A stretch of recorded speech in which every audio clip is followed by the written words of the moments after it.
Quand la terre était terre, le soir était réservé aux sachants, aux savants, aux philosophes, aux penseurs, à ceux qui aiment la vie. Aujourd'hui, le monde a totalement changé. C'est-à-dire, c'est un fumeur de diable sur Facebook qui nous fait les confidences, les analyses géopolitiques. C'est un fumeur de médiocrité qui donne des leçons. C'est des fous qui sont populaires. C'est des voyous qui analysent les faits. Vous avez construit une société de bandits, de médiocres, de voyous, de drogués. Et c'est eux qui tiennent et qui battent le pavé. Mais il y a quand même encore dans ce pays, dans cette Afrique qui bouge, des gens qui croient que on ne peut pas se développer dans la médiocrité. Tout le monde a accès au live. Tout le monde peut devenir qui il veut. Tout le monde peut faire ce qu'il veut, mais allez toujours vers ceux qui vous inspirent. Pas vers ceux qui aspirent de la fumette. J'aimerais ce soir qu'on passe un petit temps, juste de bonnes réflexions, de bonnes idées. Après tout, suivez qui vous voulez, hein, donc après tout, faites ce que vous voulez. Les Européens nous ont donné un monde où ils disent on va leur dire de faire ce qu'ils veulent. Comme ça, ils auront des attitudes veulent. Ils auront de la misère mentale. Ils ne seront jamais construits. On va détruire chez eux tous les hommes qui peuvent construire. On va leur imposer des leaders qui n'en sont pas. On va leur imposer... Nos frères occidentaux sont méchants. Ils nous ont créé un monde de faux. Ils savent qu'avec le monde qu'ils nous ont laissé, les pays qu'ils nous ont laissés, on aura des faux pays, des faux gens, des faux leaders qui ne pourront jamais développer le pays, à part le bavardage, à part la médiocrité, à part la perte du temps, le combat de la nourriture. Tous les Noirs se battent pour la nourriture. Même s'il dit qu'il a le milliard, il va tout discuter un terrain avec un voisin, avec un cousin. Les autres sont en train de construire leur pays et de prendre leur part de gâteau dans le monde. Je viens de voir la vidéo de Kim Jong-un, un type qui porte le pantalon de Moriba. Vous vous moquez de lui, vous moquez de la Corée du Nord, mais la Corée du Nord a compris un principe, c'est l'équilibre de la terreur. Tu as la bombe atomique, j'ai la bombe atomique. Et bizarrement, aucun pays africain ne pense à la bombe atomique, alors que c'est chez nous qu'il y a l'uranium. C'est chez nous qu'il y a l'énergie atomique. C'est-à-dire que les révolutions qui arrivent en Afrique aujourd'hui, c'est que les gens ne veulent plus que nous, on a le cacao et vous buvez notre café. Et vous arrachez notre cacao en donnant le prix de notre café. Il y a une tasse de café, c'est dans les cafés où je bois à Paris et ailleurs, c'est dans les 7 €. Même à la terrasse parfois. 5 €. 5 €, c'est 3500 francs environ. Ou un peu moins. 3500 francs, c'est le kilo de cacao. 1 kilo de cacao égale une tasse de café. Une tasse de café qui est 2 bouchons. C'est une cuillerée de soupe de ma grand-mère. Ce n'est même pas une louche. Alors, quand un monde est construit d'injustice comme ça, et que nos jeunes qui n'arrivent pas à trouver de l'emploi chez eux, dans leur pays, empruntent tous les moyens. Avant, beaucoup avaient la chance d'aller demander un visa. Et c'est même pour ça que certains Africains qui sont arrivés en Europe avec les visas croient qu'ils sont plus intelligents que ceux qui ont pris le désert. Pourtant, c'est ceux qui ont pris le désert qui sont des héros. Parce qu'ils ont compris que dans cette malhonnêteté du monde, tu peux avoir tous les dossiers fournis à l'ambassade, on ne te donnera jamais le visa si tu ne fumes pas avec eux. Si tu ne te tapes pas ce que le fumeur, si tu ne te tapes pas ces choses-là. Et j'ai dit à un ami un jour qui traînait là avec son doctorat, j'ai dit, toi, tu n'auras jamais le visa. D'accord? Fais les rastas, fais les locks, et puis achète un gros banga là-bas, et puis ça va aller. Et le lendemain, il m'a appelé qu'il est dans le 16e. Donc, pour revenir au monde sérieux, je disais donc que la vie, les Africains doivent comprendre aujourd'hui que tout ce qu'ils ont appris dans leur grosse tête dure, là, ils doivent oublier ça. C'est pour ça que l'intellectuel de demain, ce n'est pas celui qui va réciter les livres et les cahiers des autres, c'est celui qui a compris comment marche le monde. Il faut apprendre à désapprendre. Il faut apprendre à désapprendre. C'est-à-dire être capable de dire que l'ennemi qui a vendu mes parents pendant 500 ans ne peut pas être mon ami. On peut collaborer, on peut marcher ensemble, on peut même travailler ensemble. Je peux même porter ses poubelles, nettoyer ses vieux dans ses EHPAD.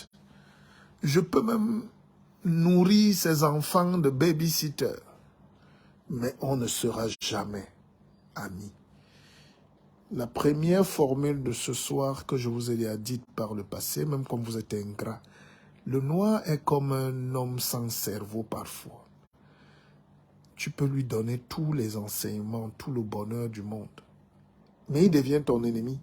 Parce qu'un soir, tu n'as pas dit ce qu'il voulait. Ou parce que tu ne votes pas son chef du village. Hein? Il oublie de prendre ce que tu lui donnes. Les enseignements riches. Il oublie. Il devient même ton ennemi. Vous savez, est-ce que vous êtes prêts donc ce soir à désapprendre? Est-ce que vous êtes prêts à oublier? Les Chinois ne parlent pas beaucoup, mais ils ne seront jamais amis avec les gens qui les ont mis en esclavage comme nous. On n'est pas l'ami. Hein? Tu ne peux pas être maître de quelqu'un et dire après que tu es son ami. Il n'y a même pas de relation à faire. Nous devons lutter jusqu'à la mort. On ne sort pas de l'esclavage comme ça. Vous-même, vous avez vu ce qui se passe en Afrique, non? Burkina Faso, Niger. Vous voyez ce qui se passe, non?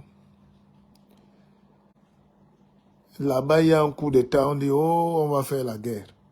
On vient vous bombarder. Au Niger, on dit, on va bombarder les gars, on ne les reconnaît pas.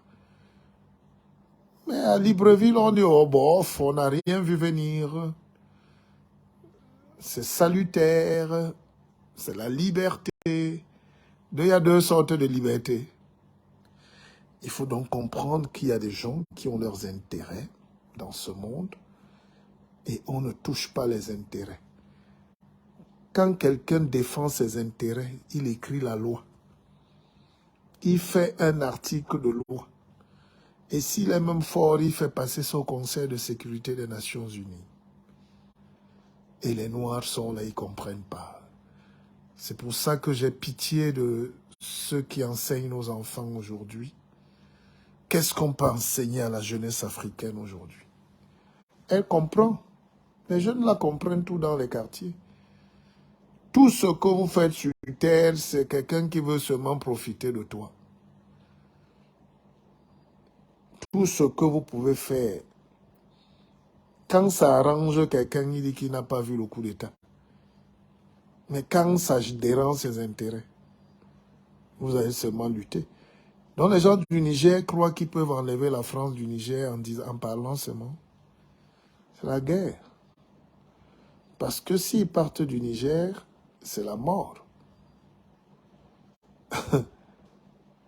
Voilà. L'Afrique a donc toujours été cette femme violée et violentée.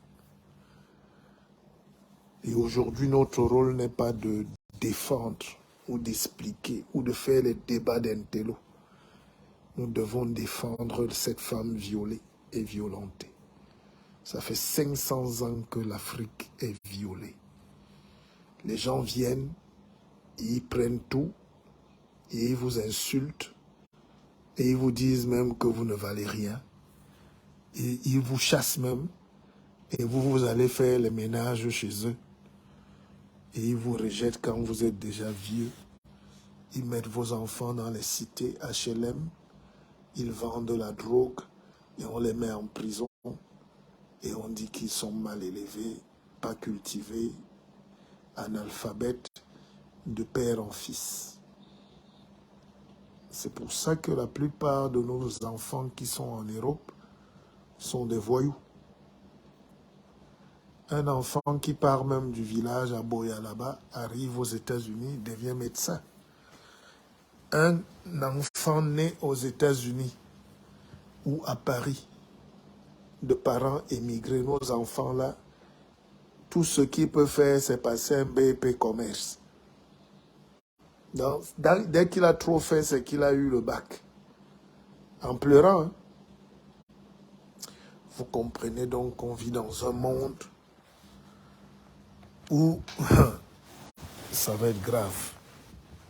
La guerre qui nous attend là ne peut pas finir.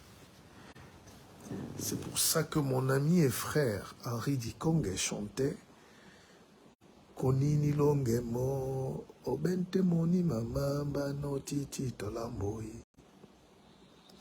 Onini wase pon obente tamba mukutamba no titi tolamboi bana o titi tolambo na mapulandena binyolo biena. Longele titi pon kanje di longi nomo. Bon, écoutez, la traduction est... Le monde dans lequel nous vivons est un monde où il n'y a pas de Dieu, il n'y a pas de Bible. Je veux dire aux Africains aujourd'hui que quand quelqu'un vous amène encore ces paroles d'évangile, dites-lui, mais va réciter ces épîtres aux Romains là-bas. Nous, on a l'apôtre Oumiobe aussi, on a l'apôtre Mandela, on a l'apôtre... Il ne faut pas contester leur histoire, c'est leur histoire. Mais on ne peut pas se servir de l'histoire de quelqu'un pour venir vous dominer avec l'histoire des autres. Les épîtres aux Romains, je ne suis pas romain. Moi, je suis l'apôtre Mporol Oumiobe. Je suis Mandela. Je suis Sankara. Je suis Traoré aujourd'hui. Je suis Oligui même. Parce que tous ces jeunes-là, dans 2000 ans, c'est leur nom qu'on va écrire comme les épîtres. C'est eux qui seront les nouveaux héros de ce siècle, de ce millénaire, de ce moment présent. Parce que l'Afrique est en train de vivre l'un des plus grands bouleversements. On ne pourra plus dire qu'on n'était pas au courant. J'ai écrit un livre là qui est déjà tout frais, qui est sorti, qui s'appelle « Industrialisez-vous et taisez-vous ». Taisez-vous. Taisez-vous. Ah, Africa, taisez-vous. Allez travailler. Cherchez aussi à faire vos jambons, vos saucissons, vos cornichons. vos beignets, vos galettes, vos saucisses, vos fruits, vos jus de fruits, vos fromages. Arrêtez de bavarder sur Facebook. Arrêtez. Créez des liens, créez des sociétés, travaillez. Je discutais avec une amie belge tout à l'heure, elle me disait que notre malchance, c'est qu'on est tombé sur des bavards diplomates. En Belgique, il y a les Wallons et les Flamands. Les Flamands sont des Allemands, des Germaniques, des gens un peu du Nord, des gens bizarres, des bosseurs. Tu ne peux pas voir un type, un Flamand qui n'a pas sa société. Même s'il travaille ailleurs, il a déjà sa société. Même pour fendre le bois, il crée une société. Et de l'autre côté, la Wallonie, qui est francophone, française, c'est les gens les plus emmerdeurs du monde et leurs villes sont sales, pauvres. Ça, c'est en Belgique et c'est la colonisation française, directe. Allez en Suisse. Regardez comment la Suisse est divisée. La Suisse alémanique est riche.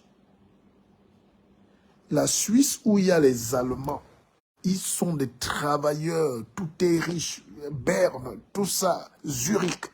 Tu sens l'argent, la richesse, les gars travaillent. Quand tu tombes ici dans les côtés francophones, Fribourg, Genève, tu vois la misère. Et c'est là où tous les Noirs vont encore se regrouper. Le Noir est toujours aspiré par la misère. Le Noir va toujours là où c'est la misère. Je ne sais pas si on nous a fait ça au village. Le Noir a un problème. Donc, pendant qu'on parle, vous commandez aussi votre livre. C'est pas pour me faire plaisir. Il y a quelqu'un qui m'a dit, oh le guide, je voulais vraiment, je te prends des livres pour te faire plaisir, pour te lancer. Je dis, monsieur, fichez le camp. Je mets un savoir de Dieu qu'il m'a transmis dans un livre pour vous éclairer. Tu dis que tu me fais. Donc c'est comme si tu m'aides, alors que moi j'ai écrit pour t'aider. Donc voilà la situation aujourd'hui dans ce monde. Bonjour à vous tous. Hein. Partagez quand même le direct, parce qu'après je vais l'effacer. Partagez. Hein. Quelqu'un me demande pourquoi l'écran est sombre. L'écran est sombre parce que vous ne méritez pas de voir ma beauté. Si vous aimez les laits. C'est surtout le Camerounais aime tout ce qui est médiocre et laid et moche pour qu'il se moque bien de lui. Quand tu es beau, intelligent, brillant, fort, tu as tous les problèmes du monde. Même dans ta famille. Le problème au Cameroun, c'est qu'il veut nous montrer quoi? Il veut nous montrer quoi? Donc, vous avez habitué les laits et les laides à occuper, à aspirer tout le LED. Tous les LED, dont l'énergie. Vous avez habitué un pays à encenser la médiocrité. C'est-à-dire un pays où si tu veux vivre en paix, est 0, 0, 0 partout. Et va vite t'inscrire à l'église ou entre vite dans une secte. Nous croyons que ce pays mérite des valeurs. Ce pays a été construit par des valeurs. On avait déjà des docteurs en 1920. Des médecins. Dans les années 30, 40, on avait déjà des médecins. On ne vous dit pas souvent que Moumi était médecin. On ne vous a pas dit qu'Osenda Afana était docteur en économie. Vous imaginez qu'on avait un docteur en économie et aujourd'hui on vit de Bayam Selam, de l'informel. C'est un Burkinabé qui avait dit qu'il ne comprend pas ce pays qu'est le Cameroun. Que c'est le seul pays au monde où quand il y a la saison de fruits, tu passes partout, tu passes dans les marchés, tu vois un tas de poubelles de mangue. Aujourd'hui, on célèbre les enfants qui ont passé à peine le BPS. Le BP, quoi là?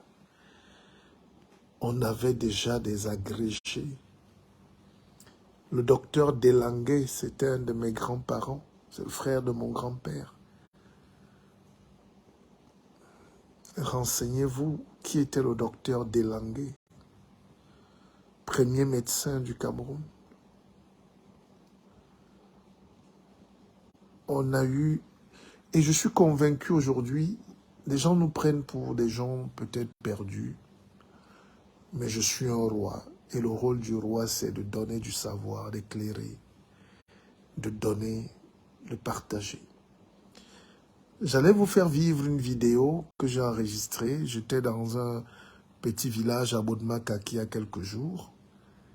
Et j'ai revu mes camarades de classe de lycée il y a plus de 30 ans. Et on s'est embrassés et ils m'ont appelé master, maître, grand maître. Et je vais vous faire une petite anecdote.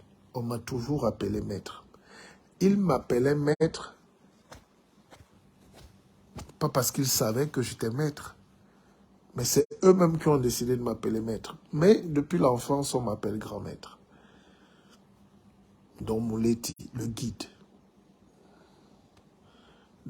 Et aujourd'hui, j'ai l'occasion d'être en contact avec vous. Je ne sais pas d'où vous êtes, mais je dois continuer à être sincère avec mon peuple, avec mes frères et sœurs, vous qui me suivez, parce que je dois partager. Je suis convaincu que nous avons déjà tous dans nos familles des médecins, des ingénieurs, des avocats, des professeurs, mais ils ne peuvent pas développer un pays individuellement. Individuellement, quand tu as réussi même un concours à la fonction publique, tu entres à l'école de police, de l'ENAM, de l'EMIAD, quand tu sors, c'est pour toi, c'est pour ta vie, ta famille. Tu ne peux pas développer ton village. Sinon, tous les 70 ministres qu'on a au Cameroun devaient déjà, puisque chacun vient d'un village, on devait avoir 70 villages développés. Même avec tout l'argent qu'ils ont. Ils n'ont même pas de route parfois pour aller dans leur village. Même étant ministre, qui est le plafond. Alors la conclusion donc c'est que si on ne réfléchit pas en Afrique à trouver un mécanisme qui permet de créer une richesse communautaire, on ne va jamais se développer en Afrique. L'Afrique a trop d'intellectuels, mais pour rien. L'Afrique a trop d'intellectuels, mais dans le bavardage. Si vous êtes grand, intellectuel et riche, vous n'êtes pas immigré dans les pays où il n'y a rien à faire. Il y a des docteurs africains qui font le ménage en Suisse. Et les Suisses ne peuvent pas les respecter. Ils les prennent pour des esclaves, pour des gens pas aboutis, pour des gens qui sont misérables. On a les pays les plus riches du monde. L'Afrique est le continent le plus riche du monde.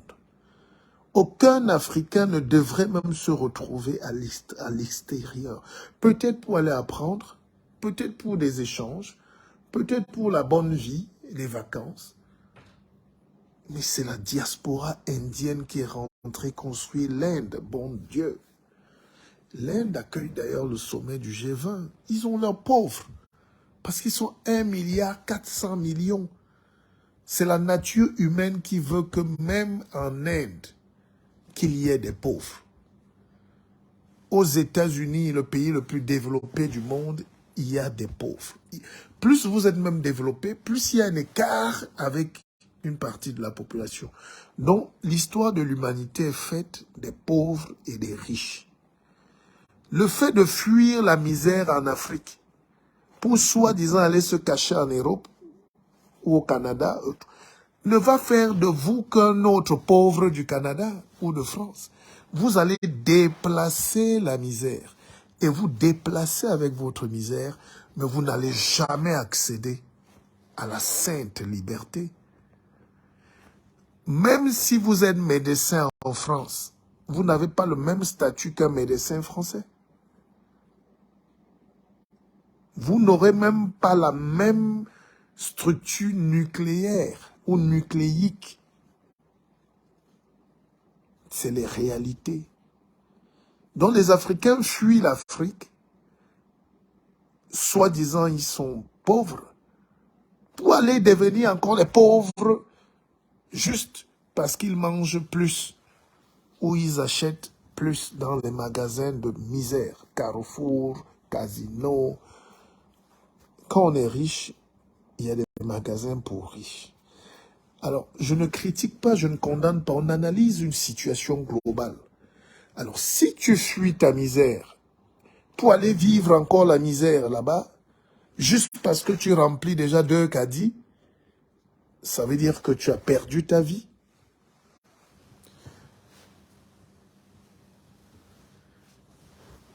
On ne peut plus faire une immigration de nourriture.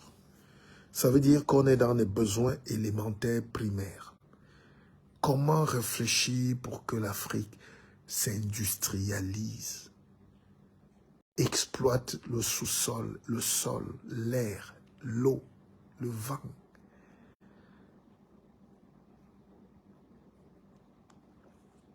J'étais ce week-end, ou le week-end passé au bord de la plage, à Kribi, là-bas, et j'ai eu très mal parce qu'il y avait coupure d'électricité dans cette ville pendant que j'y étais. Et j'étais au bord de la plage, j'ai senti la puissance des vagues me frapper. Il n'y a aucune force comme ça dans le monde. Vous êtes dans les océans en Europe, c'est comme si c'est les cailloux. C'est rien du tout. C'est pas attractif, c'est pas mystique. Mettez-vous au bord de l'océan ici, vous sentez la force, le courant d'air. Et Cheikh Anta Diop avait déjà écrit un livre en 1956 qui parlait de cette énergie macromotrice du vent, de la houle, des vagues, de la marée, dont la différence entre la marée haute et la marée basse est un courant énergétique. Donc quand les Occidentaux viennent et ils nous regardent comme ça, ils sentent que les gens-ci, même si on ne leur dit pas la vérité, ils ne sont pas des hommes aboutis. Ils ont encore des problèmes dans la tête.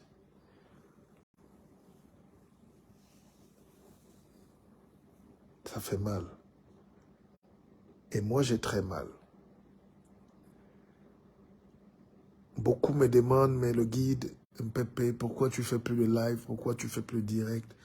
Je dis, mais j'ai l'impression qu'on perd le temps. Plus on enseigne, plus on se bat, plus on perd l'énergie, et plus vous vous moquez de nous qui vous donnons du savoir. Je n'ai jamais vu ça. Mais bangi tela, oui. Mais bangi tela.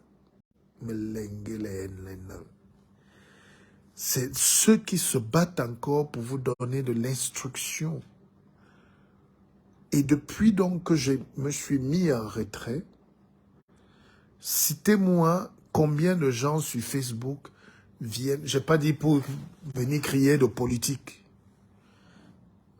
comme tout le monde est devenu expert. Je dis qui vient vous partager les cours de la vie, les enseignements de la vie? Qui vient vous donner le courage, malgré la difficulté de la vie, les injustices, le racisme, la misère, le chômage, l'exclusion, les guerres, les jalousies dans les familles, tout ça. Il y a toujours quelqu'un comme moi qui vient, qui prend 1 ou 2 heures. Je l'ai fait pendant plus de 4 ans. Et à la fin, je n'attendais rien. Je n'attends toujours rien. Mais je sais que nous sommes des peuples qui ne savent pas dire merci. À Keva. Nous sommes des peuples qui ne voulons même pas nous en sortir. Après, on accuse les Occidentaux. Mais les Occidentaux sont venus Ils ont trouvé des animaux. Tu ne peux pas mettre quelqu'un en esclavage pour rien. C'est pas possible. On ne peut pas mettre quelqu'un en esclavage si on le prend pour quelqu'un. Si quelqu'un te met en esclavage, c'est que lui-même est d'abord déjà un animal. Parce qu'il a dépassé les limites de la dignité humaine. Mais en réalité, c'est qu'il t'a considéré comme un animal. Et ne venez pas me dire que ça va s'arrêter comme ça. Les gens qui vous ont considéré comme des animaux, dont des bêtes de foire hier, vous ne pouvez pas aller prier pour que Dieu leur donne encore plus d'énergie parce que vous priez leurs choses. Vous réfléchissez comme ils pensent. Ils vous ont mis un programme mental, psychique, psychologique, mystique pour que vous travaillez pour eux. C'est pour ça qu'aucun noir ne peut créer une marque. Il va toujours travailler pour nettoyer la marque des autres. Il sera un ouvrier. J'ai vu trop d'ouvriers noirs aux États-Unis, au Canada, en France, au Kazakhstan même, en Russie. On n'est que des ouvriers. On n'a pas appris à être patron. Le noir ne sait pas être patron. Le noir refuse même d'être avec son frère parce qu'il ne veut pas que son frère soit patron. Il préfère aller être un bon ouvrier. Et c'est dans tous les domaines. Bon ouvrier des Occidentaux. En politique, on a des hommes politiques ouvriers. Ouvriers, c'est-à-dire que leur diplôme et leur petite reconnaissance vient des patrons.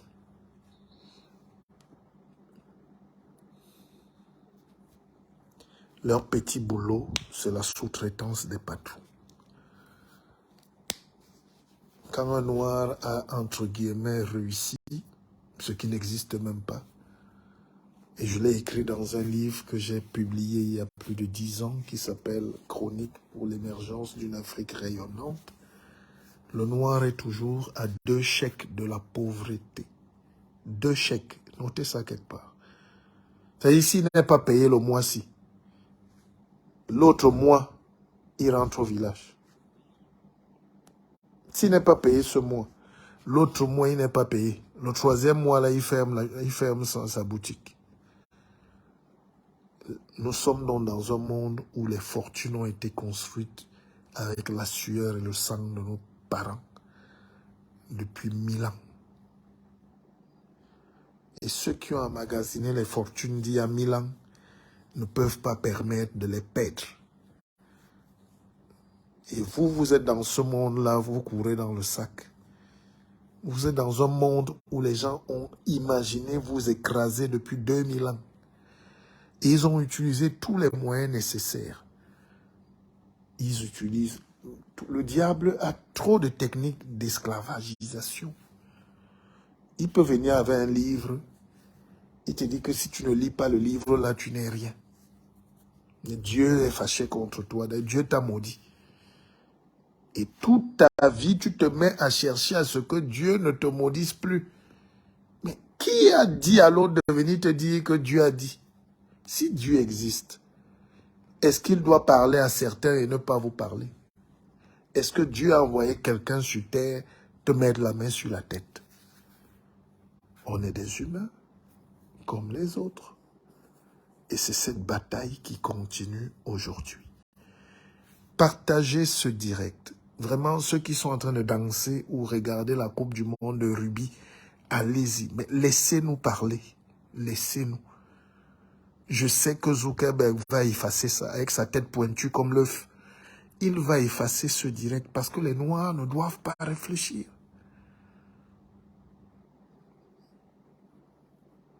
Un petit garçon comme ça, il met tout le monde entier sur ses pas. On est 4 milliards et demi à le suivre. Et nous, tout ce qu'on a à faire ici, c'est s'engueuler, c'est danser. Les soirées africaines. On vient boire le champagne qu'on ne sait même pas fabriquer. Si on faisait des soirées où on boit le matango, on allait être content. Donc, j'étais de disance que nous sommes donc tombés dans ce monde d'une violence inouïe, où les gens qui ont pris d'autres comme les animaux de compagnie depuis 500 ans ne veulent pas quitter le Niger. Ils ne veulent pas quitter le Cameroun.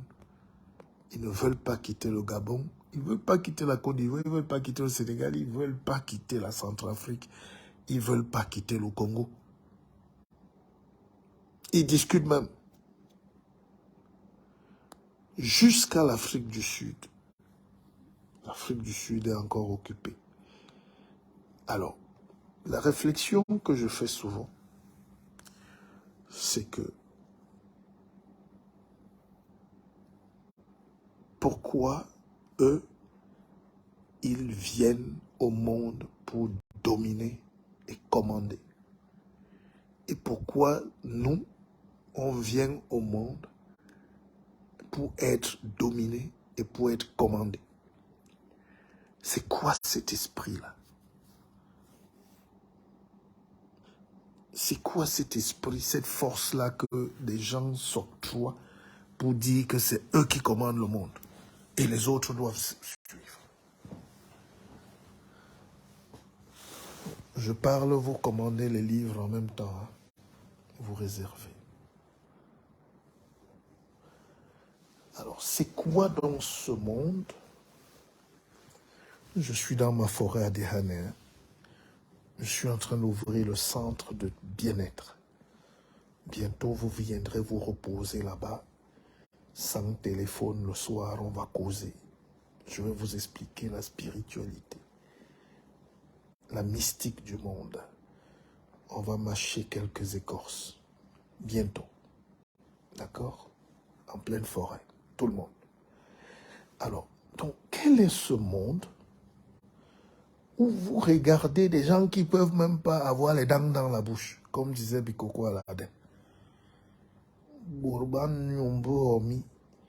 Mais vous insultez les gens qui vous dépassent, qui vous dominent. Et ça fait 1000 ans. C'est qu'il y a un problème. Et le réveil quand même de l'Afrique est en train de naître. C'est un sacrifice. Vous ne pouvez même pas imaginer ce que ma présence en Afrique me coûte. Surtout au Cameroun. Vous ne pouvez pas imaginer de rester loin de ses enfants, sa famille, avec un rêve de changer. Mais comment faire pour changer? Qui peut changer l'Afrique? Qui peut changer le Cameroun, même si qu'on voit comme ça là? On va changer ça quand? J'ai un ami qui a une très belle maison à Senlis, en France. Il est milliardaire. Il m'a appelé aujourd'hui, il m'a dit, mais qu'est-ce que tu fais même là-bas à Yaoundé? Je dis, ah, je me bats. Il dit, mais Georges se bat aussi. Après, bon, pour rigoler, il me dit, mais tu dois être comme un petit poisson dans l'eau. Qu'est-ce qui te maintient dans ce pays-là? J'ai dit, mon frère, laisse-moi seulement. Tu veux que je rentre vivre chez toi, à Senlis, pour que ma vie s'enlise davantage? Est-ce qu'on a les mêmes combats? Il y a des Noirs qui ne sont pas nés pour combattre. Ils mangent leur argent, ils fuient, et ils disparaissent, et ils laissent les châteaux, ils laissent tout, et demain on dit foutez le camp. Ils n'ont pas vécu ici. Le but de la vie, c'est de batailler, de donner des sérieux coups de poing au destin. Écrivez ça. Le but de la vie, c'est de donner des coups de poing au destin. Imaginez que Martin Luther King, parce que les gars qui fuient le Cameroun pour aller se cacher aux États-Unis comme s'ils ont beaucoup bagarré, là, comme s'ils ont réussi, là, vous êtes ignorants. Il y a 40 ans, les Américains n'avaient même pas le droit de voter. 40, 50 ans. Les Noirs américains n'avaient pas le droit de voter. Et personne ne pouvait savoir que ça allait finir. Et puis Martin Luther King s'est levé. Il a dit, I have a dream. J'ai un rêve. Un jour, sur les collines ici, les jeunes enfants noirs et blancs marcheront ensemble et tout, et tout, et tout, et tout, et tout. Et puis on a eu Barack Obama. C'est ça notre rôle, la prophétie divinatoire. Je m'en fous si je ne suis pas compris. Ce n'est pas une bande d'ignorants qui va dicter la loi. Vous devez vous accrocher à nos épîtres, à nos savoirs. Parce qu'on n'est pas éternel, on va partir. Mais il faut partir avec le sentiment d'avoir fait son combat. J'ai fait ma part, je fais ma part. Je commence à me fatiguer. Mais je fais ma part. Quand je verrai mon fils, capitaine de l'équipe de France, champion du monde, je serai calmement assis, avec ma prostate, en train de marcher d'un bitacola, et je dirai, Seigneur, amène-moi. C'est pour vous dire que nous sommes en train de lutter, pas pour nous-mêmes. Toutes les idées qu'on fait là, c'est pour vous demain, pour nos enfants. Parce qu'avant nous, il y a des gens qui sont morts. Je vous ai parlé de Luther King, je vous ai parlé de Umyobe, je vous ai parlé de Kwame Nkrumah, de tous ces gens-là, Sankara, ces gens-là ont lutté. Mais la vie est longue. La vie ne change pas vite. La vie résiste. Mais demain, peut-être, on aura de nouveaux personnages qui vont porter nos combats et qui vont nous aimer. Et ils mettront des statuettes pour dire, nous n'étions pas tous bêtes. Il y avait des gens ici qui ont vécu, qui ont lutté, qui nous ont enseigné, qui ont bagarré même, d'autres ont pris des armes pour que la barbarie cesse dans ce monde. Le mal est majoritaire. Le bien est minoritaire. Faire du bien est la chose la plus difficile du monde. Même dans une famille, même dans un couple. Faire du bien dans un pays. Les gens de bien ne vivent pas longtemps. Le reproche qu'on m'a fait à un moment, c'est d'avoir sauvé ma vie, ma tête. C'est-à-dire, les Camerounais sont tellement méchants qu'ils aiment te voir mourir. C'est quand tu souffres ou tu meurs qu'on fait des lives sur Facebook pour enquêter sur l'origine de ta mort. Et c'est pour ça que les gens ont voulu me passer au procès. De mauvaise foi. Et je leur ai dit, arrêtez cette méchanceté. J'ai le droit de vivre. Venir dans ce pays dans des conditions où tu n'as personne qui t'attend de bon cœur. Dans un pays où tout est dur et fermé, même pour les gens qui sont à l'intérieur d'un système. Ce n'est plus à moi de venir mener des combats pour que vous venez jouir et vous asseoir. Parce que quand en 1995, nous avons lancé cette marche pour la libération du Cameroun, vous étiez dans vos villages, vous n'étiez rien du tout. Vous étiez cachés. Nous, on a mis notre argent. On a risqué nos vies. On a affronté de face. Et d'autres ont mis juste des candidatures du système pour venir profiter de nos combats.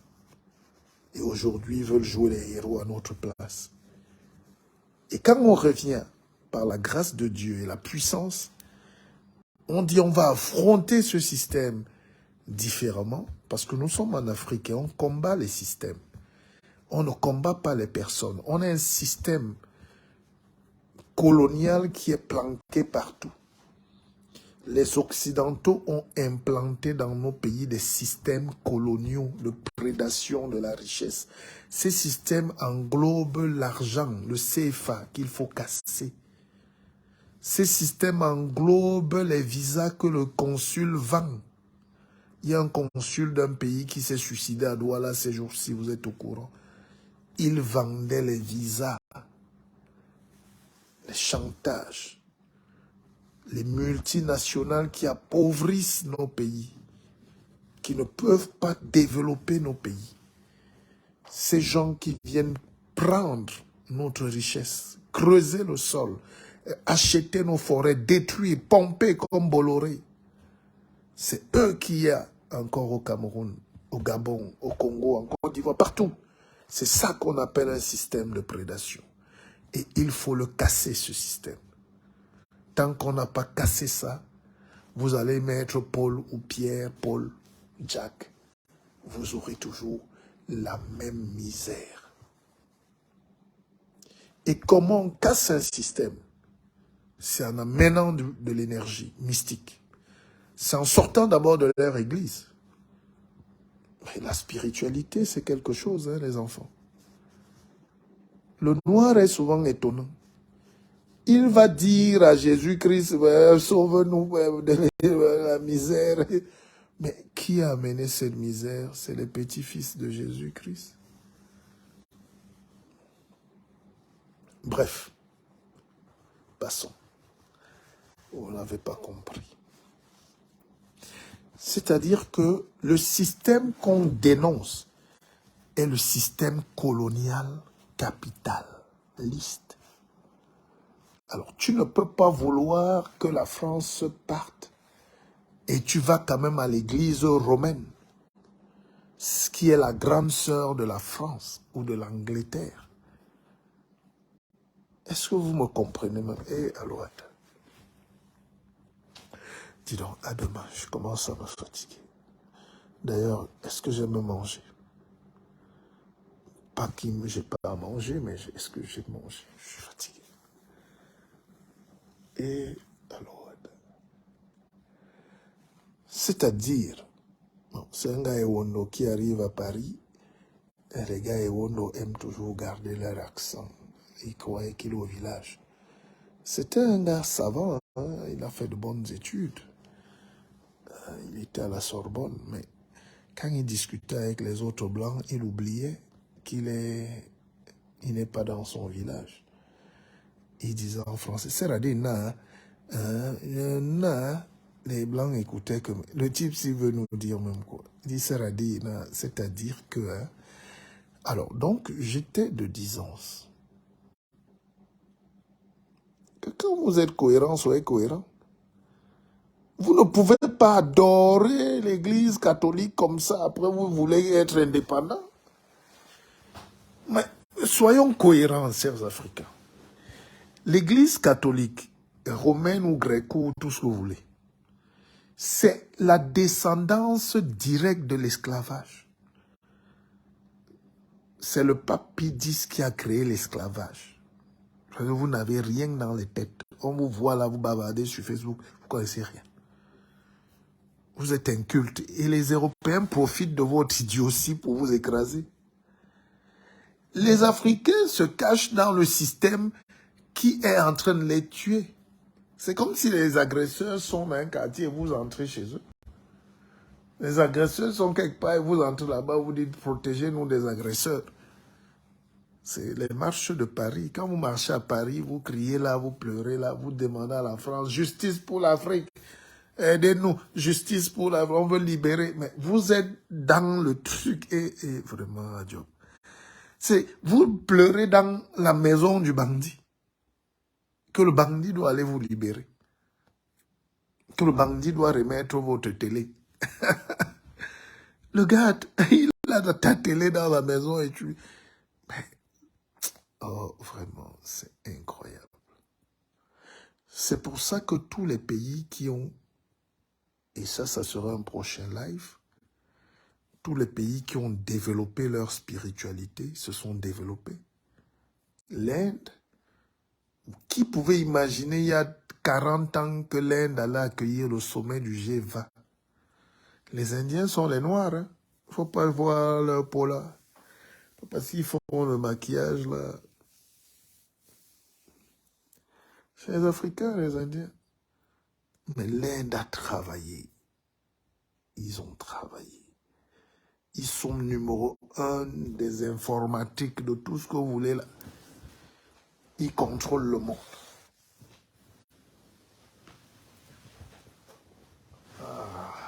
Et Amoleti. Les Indiens ont dit, foutez nos cas avec vos trucs. Allez prier là-bas chez vous. Laissez-nous travailler. Les Chinois ont dit ça. Les Chinois ont dit, foutez nos cas. Mao est venu. Hein. C'est pour ça que les révolutions sont portées par les hommes. Mao est venu leur dire, foutez le camp. Ne venez plus nous convertir ici. Nous aussi, on veut les Range Rover, on veut les Mercedes, on veut les trains. Comment tout ce que vous nous apportez, c'est seulement les bisous, le mariage, homme et femme. Mais c'est quoi ça? C'est ça votre église? Le viol des enfants au Vatican, c'est ça? Non, foutez le camp, dis-donc. Et les Chinois se sont mis à travailler. Je vous dis ça terre à terre pour que vous compreniez. Hein. C'est plus compliqué aussi dans les analyses. Mais les Chinois ont travaillé jusqu'à obtenir l'arme atomique. C'est sous nos yeux. L'Afrique peut se développer à condition que quand on quitte l'Europe, avec mes sœurs chéries comme les Colettes, on vient, on arrive, on monte une usine de transformation des noix. Ce n'est pas pour devenir vos ennemis. Laissez-nous vous donner la richesse. Laissez-nous vous donner le savoir. Apprenons ensemble. Allez, bonne nuit. Bisous. Ceux qui veulent acheter le livre, vous m'écrivez. Vous avez mes numéros. Je ferai une conférence, une masterclass sur l'éveil, l'argent, la richesse, la liberté. Ça sera le 28 octobre à Bastos. À très vite.